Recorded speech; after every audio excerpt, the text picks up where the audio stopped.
त्यामुळे महाराष्ट्र हा कसा आहे, त्याची संस्कृती काय आहे हे माहीत नसणारे जरी निर्ढावलेपणाने काही बोलत असले तरी महाराष्ट्राचं मन आणि जनता मात्र कमालीची दुखावली गेलेली आहे।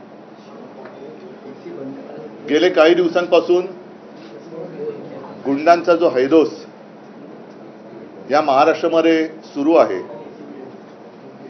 असा हैदोस असं नाही की यापूर्वी झाला नव्हता, पण ते गँग वॉर हे दोन गँगमधलं वॉर होतं। आता मात्र सरकारमध्ये गँग वॉर आलेलं आहे। ज्या पद्धतीने गेले 1.5 वर्ष सरकारच्या आश्रयाने ही गुंडगिरी सुरू आहे, या गुंडांचे वेळोवेळी या मंत्र्यांच्या सोबतचे फोटो हे आपल्याच माध्यमातून प्रसिद्ध झालेले आहेत आणि या गुंडांना मिळणारं एक संरक्षण हा मोठा चिंतेचा विषय आहे।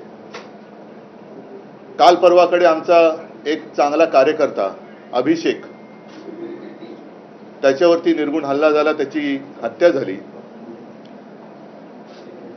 ही हत्या झाल्यानंतर ज्याने ती हत्या केली असं सांगितलं जातं तोही एक गुंड होता।